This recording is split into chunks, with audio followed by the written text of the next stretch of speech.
जय गुरुदेव। और दोस्तों, मेरे चैनल सिद्ध साबर मंत्र में आपका एक बार फिर से हार्दिक स्वागत है। और देखिए, आज की जो वीडियो है वो आपके लिए बहुत ही ज़्यादा महत्वपूर्ण है। अब वो क्यों महत्वपूर्ण है? क्योंकि आज जो मैं आपको इस वीडियो के माध्यम से जो मैं आपको बताऊंगा वो एक रियल सच्चाई आपको बताऊंगा साधनाओं के विषय में। और क्या होता है, क्या हो सकता है, क्या नहीं हो सकता है, वो पूर्ण जानकारी मैं आपको इस एक ही वीडियो में दूंगा। वीडियो भले ही थोड़ा लंबा हो जाए, आप प्लीज़ आप मेंशन मत कीजिए उस चीज़ को, आप वीडियो को पूरा देखना, ठीक है। देखिए, मेरे पास में बहुत सारे लोगों के मैसेज आते हैं व्हाट्सएप पर भी, और वैसे भी कमेंट भी करते हैं साधनाओं के विषय में। तो कुछ लोग कर्ण पिशाचनी साधना को सर्वोपरि मानते हैं कि भाई कर्ण पिशाचनी साधना करने से वो कान में उत्तर दे देती है किसी भी बात का, और हम किसी भी बात का उत्तर प्राप्त करके और सामने वाले व्यक्ति को हम बता सकते हैं। और जो दूसरी साधनाएं हैं, बहुत से लोग सट्टे की नंबर के चक्कर में रहते हैं कि भाई हमें सट्टे का नंबर मिल जाए, या कोई जुए का नंबर मिल जाए, या हम जुआ जीतने लगें, या और भी लॉटरी नंबर। कहने का मतलब ये है कि व्यक्ति पैसा कमाने के लिए कुछ हाथ पैर नहीं हिलाना चाहता, वो सिर्फ चाहता है कि मैं रातों रात अमीर हो जाऊं। और रातों रात अमीर वो व्यक्ति होता है जिसके पिछले जन्म के कर्म अच्छे हैं, इस जन्म के कर्म अच्छे हैं। पिछले जन्म में कर्म तो किए नहीं, सही, इस जन्म में भी नहीं कर रहे हो, तो कहाँ से रातों रात अमीर हो जाओगे? आपने देखा होगा किसी किसी व्यक्ति को ऐसी लॉटरी लगती है कि बस उसके वारे न्यारे हो जाते हैं। ऐसा क्यों? क्योंकि उसके कर्म अच्छे थे पिछले, इस जन्म के मत देखो, उसे पिछले जन्मों का कर्म का हिसाब उसको मिल रहा है। अब इसमें बात आती है दूसरी कि भाई हमें कान में उत्तर मिल जाए किसी चीज़ का। कुछ लोग तो यहाँ तक भी कहते हैं कि मेरा एग्ज़ाम है और मैं एग्ज़ाम में कर्ण पिशाचनी साधना सिद्ध करना चाहता हूँ, जिससे कि मुझे उत्तर बराबर कान में मिल जाए और मैं लिख दूँ। अब देखिए आप, कैसी विडंबना है ये कि एक विद्यार्थी होकर के अगर वो पढ़ाई नहीं करेगा, पुस्तकें नहीं पढ़ेगा, तो ज्ञान कहाँ से प्राप्त होगा? और जब ज्ञान प्राप्त नहीं होगा, खाली पास होने से कुछ नहीं होता। तो मेरा विचार ये है कि आप पढ़ाई में मेहनत करो और इस प्रकार से साधना करके या उसके ऊपर निर्भर ना रहें, तो बहुत अच्छी बात है। दूसरा, मैं आपको एक विषय इसमें और बताता हूँ कि भाई आपने कहा कि त्रिकालदर्शी साधना, या फिर किसी भी प्रश्न का उत्तर हमें मिल जाए, या फिर किसी भी लॉटरी का नंबर हमें मिल जाए। तो भाई मैं आपको बता दूं कि जरूरी नहीं है कि आप कर्ण पिशाचनी साधना से ये सब आपको मिलेगा। कर्ण पिशाचनी साधना करते हैं, कई तरीके से की जाती है, सौम्य तरीके से भी की जाती है, और आपको ये तांत्रिक तरीके से भी की जाती है। लेकिन आखिरकार है तो पिशाचनी ही। सौम्य तरीके से साधना करोगे तो आपको एक प्रकार से समझिए कि किसी प्रकार की कोई दिक्कत नहीं होती है। जो भी मैंने साधना बताई है वो सौम्य बताई है। मेरे चैनल पर जो है, जो लोग देखते हैं और सामग्री की भी याचना करते कि भाई हमें सामग्री चाहिए, लेकिन इस साधना के लिए सबसे पहली बात तो ये कि गुरु का होना बहुत ज़रूरी है। और दूसरी बात ये कि कोई भी साबर मंत्र, जो रक्षा साबर मंत्र है, या फिर कोई और दूसरी साधना, जैसे बगलामुखी साधना है, तारा माता की साधना है, भैरव साधना है, हनुमान साधना, ये साधनाएं उसको सिद्ध होनी चाहिए। और ऐसा भी जरूरी नहीं है कि हनुमान का साधक, अगर हनुमान जी उसको सिद्ध हैं या हनुमान का वो साधक है, तो पिशाचनी उसकी साधना नहीं कर सकता या उसके सामने नहीं आएगी, ऐसा नहीं है। साधना जिसकी करोगे वो सामने आएगी। साधना किसी की भी कर सकते हो। ये जरूरी नहीं है कि आपने हनुमान साधना की है तो दूसरी साधनाएं तुम नहीं कर सकते हो। हनुमान साधना की है, यक्षिणी साधना भी कर सकते हो, अप्सरा साधना भी कर सकते हो, और दूसरी जो छोटी निम्न कोटि की साधना है वो भी कर सकते हो। हनुमान साधना का व्यक्ति ऐसा नहीं है कि वो भूत प्रेत सिद्ध नहीं कर सकता, वो उनको भी सिद्ध कर सकता है। लेकिन सबसे बड़ी विडंबना क्या है कि लोग चाहते हैं कि मैं जल्द से जल्द साधना मुझे सिद्ध हो जाए, बस 2-4 दिन साधना करूं और मुझे बस प्रत्यक्षीकरण हो जाए। तो देखिए, ऐसा तो होता नहीं है। ऐसा किन लोगों के साथ होता है? जो लोग या तो महाविद्या को प्रत्यक्ष सिद्ध करके रखते हैं पहले से ही, या फिर कोई और दूसरी साधना उन्हें प्रत्यक्ष रूप से सिद्ध है, तो फिर वो निम्न कोटि की जो साधनाएं हैं, जैसे कि यक्षिणी साधना हो गई या फिर योगिनी साधना हो गई, ये उनको 1 या 2 रात में ही सिद्ध हो जाती हैं। लेकिन अगर आपको पहले से कोई साधना इस तरीके से सिद्ध नहीं है, तो फिर ये साधनाएं आपको जल्दी से सिद्ध नहीं होती हैं, टाइम लगता है। आपको पहली साधना प्रत्यक्षीकरण करने में सबसे ज़्यादा टाइम लगेगा। अगर आपने एक बार पहली साधना प्रत्यक्ष कर ली, तो फिर दूसरी साधनाएं आपको जल्दी जल्दी सिद्ध हो जाती हैं, क्योंकि जो पहली क्लास का स्तर है ना, बच्चे को वही कै कबूतर, ख खरगोश, उसके बाद गधा, कड़ा, चला, ये शब्द उच्चारण करने पड़ते हैं, इनमें ज़्यादा वक्त लगता है। और जब एक बार पढ़ना शुरू कर देता हो, फिर वो फर्राटे के साथ पढ़ता हुआ चला जाता है। यही सब यहाँ पर भी है। पहले वो साधनाएं, फिर उसके बाद निम्न कोटि की साधनाएं भी सिद्ध हो जाती है, लेकिन जल्दी हो जाती हैं। फिर अब बात आती है कि कर्ण पिशाचनी। कर्ण पिशाचनी साधना करने से ये नहीं है कि आपको उत्तर उसी से मिलेगा। भाई, आपको उत्तर दूसरी साधनाओं से भी मिलता है। लॉटरी का नंबर या सट्टे का नंबर दूसरी साधनाओं से भी मिलता है। इसके लिए कोई अलग से कोई साधना नहीं होती है कि ये लॉटरी के नंबर की साधना है, ये सट्टे के नंबर की साधना है, या ये जो है आपको भूत भविष्य जानने की साधना है, या फिर ये त्रिकालदर्शी। अरे भाई, सारी साधनाएं त्रिकालदर्शी होती हैं, सारी साधनाएं भूत भविष्य वर्तमान सब कुछ जानने की होती हैं। सारी साधनाओं से आप सट्टे का नंबर, लॉटरी नंबर, या फिर अपने कारोबार को आगे बढ़ाना, ये सारी साधनाओं से किसी भी साधना से कर सकते हो, चाहे वो अप्सरा साधना ही हो। लेकिन आवश्यकता इस बात की है कि आप साधना को पूर्णता के साथ करें, क्योंकि आपको पहले साधना करने में टाइम लगेगा। अब किसी ने वीडियो डाल दिया सट्टे की साधना। भैया, सट्टे की साधना ऐसे कोई अलग से साधनाएं नहीं होती। अगर आप भैरव साधना भी करोगे ना, तो सट्टे का नंबर तुम्हें वहां से भी मिल जाएगा, बशर्ते कि भैरव आपको प्रत्यक्ष हों। अगर आप अप्सरा साधना करो, सट्टे का नंबर वहां से भी मिल जाएगा, कान में उत्तर वहां से भी मिल जाएगा, बशर्ते कि वो आपको प्रत्यक्ष सिद्ध हो।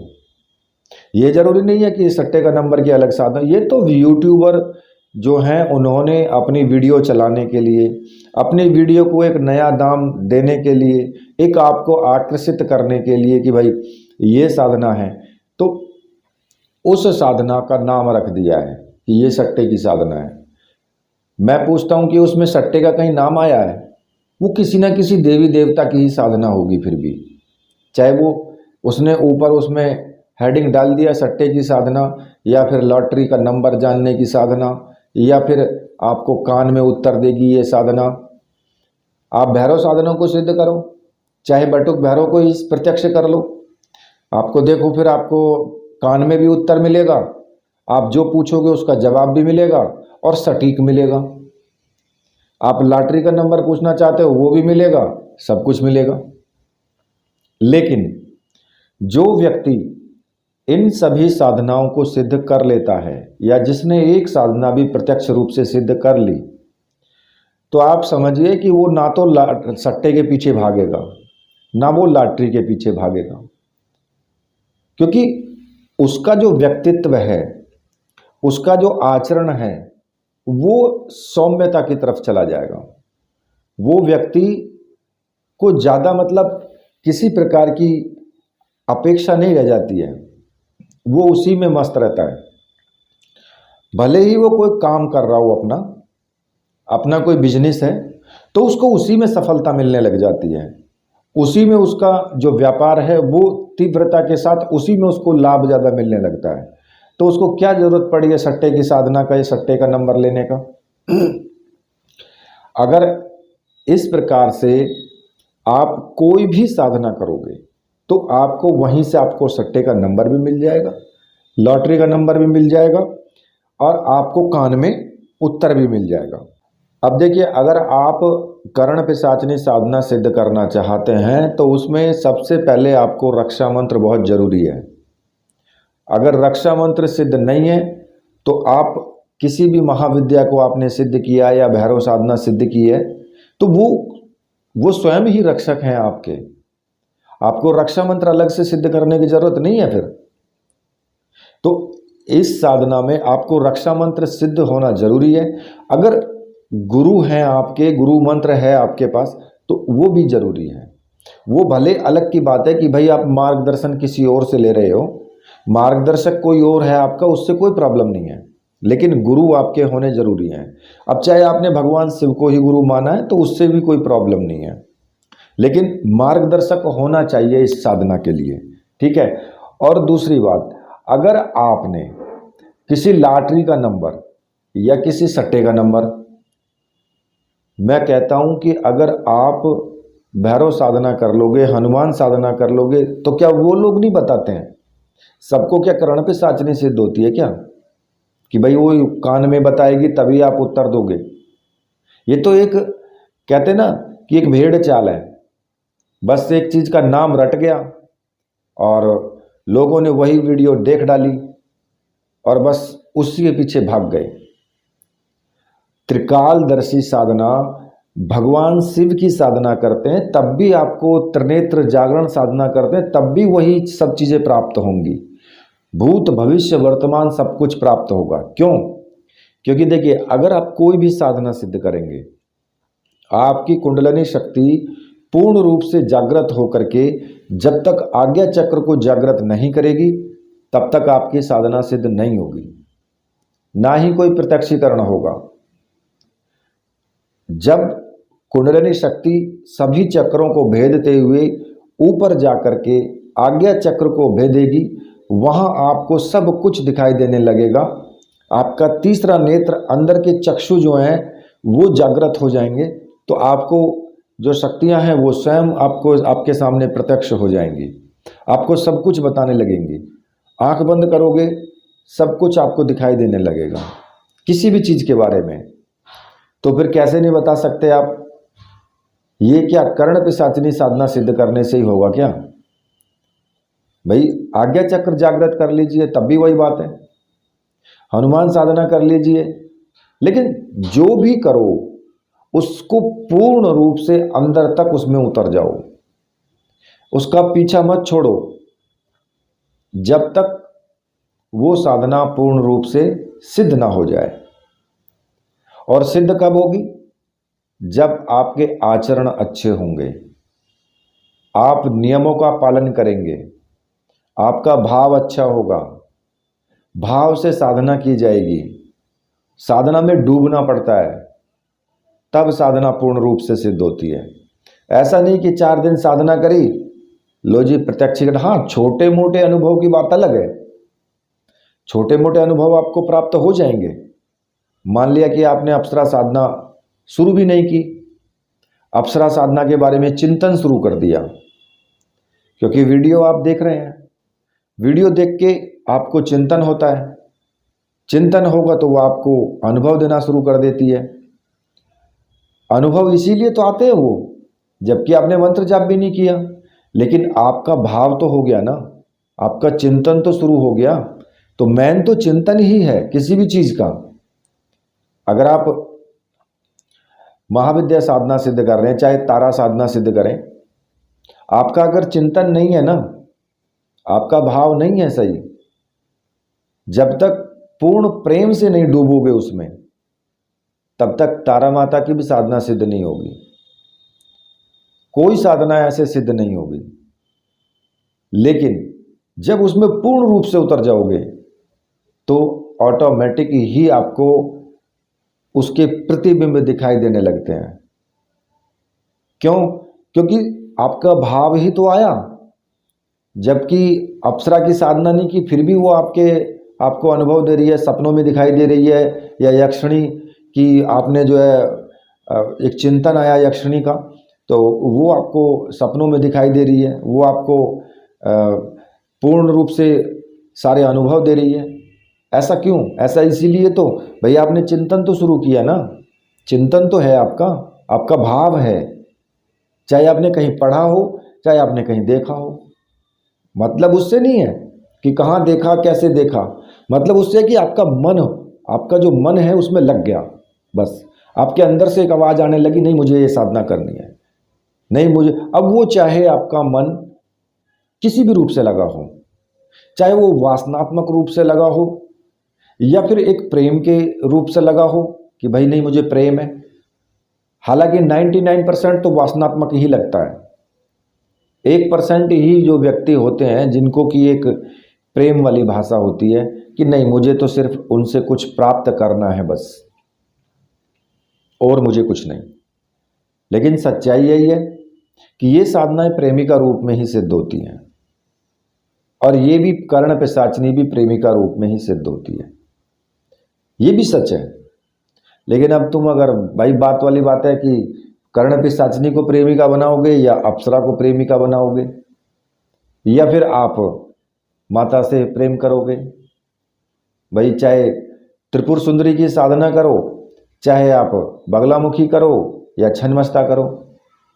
और रही त्रिपुर सुंदरी की बात, त्रिपुर सुंदरी एक ऐसी साधना है 10 महाविद्याओं के अंदर कि शंकराचार्य ने त्रिपुर सुंदरी साधना में ही दक्षता प्राप्त की थी, वही साधना उन्होंने सिद्ध की थी। और त्रिपुर सुंदरी साधना ऐसी साधना है, भोग और मोक्ष दोनों साथ साथ हैं इस साधना में।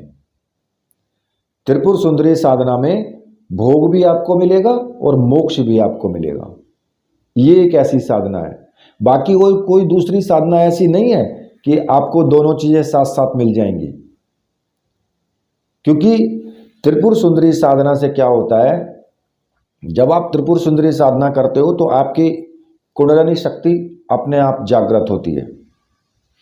कुंडलिनी शक्ति जागृत करने की भी ये महत्वपूर्ण साधना है, भोग प्राप्त करने की भी ये महत्वपूर्ण साधना है, और मोक्ष प्राप्त करने की भी ये महत्वपूर्ण साधना है। केवल त्रिपुर सुंदरी साधना, आप कुछ भी मत करो, केवल त्रिपुर सुंदरी साधना कर लो, बस सब कुछ आपको मिल जाएगा। संसार की कोई ऐसी चीज नहीं है कि जो ना मिले। रास्ते में शत्रु खड़े हैं, शत्रुओं का भी मान मर्दन हो जाएगा, ऑटोमेटिक ही हो जाएगा, करने की आवश्यकता नहीं है। कोई व्यापार करते हो, व्यापार में उन्नति शुरू हो जाएगी, क्योंकि भोग है, धन का आगमन शुरू हो जाएगा। आप अगर गरीब हैं तो आपको धन मिलना शुरू हो जाएगा। और मोक्ष, अगर आप मरने के बाद भी आपको उस परमात्मा की प्राप्ति, मोक्ष की प्राप्ति चाहिए, तो फिर यही साधना है, त्रिपुर सुंदरी साधना। और अगर किसी भी प्रश्न का उत्तर चाहिए तो तब भी यही साधना है। क्योंकि जब आप लगातार इस साधना को लगातार करते रहोगे तो एक ना एक दिन तो आना ही पड़ेगा माता को, आकर के आपको दर्शन देना ही पड़ेगा। और जहां उनके दर्शन हुए तो बस सब कुछ प्राप्त हो गया, फिर बचा क्या फिर। तो कहने का सीधा सा मेरा मतलब है कि आप साधना करो, कोई सी भी करो, सभी साधनाएं त्रिकालदर्शी भी होती हैं, भूत भविष्य वर्तमान भी बताती हैं, सट्टा लॉटरी नंबर भी बताती हैं।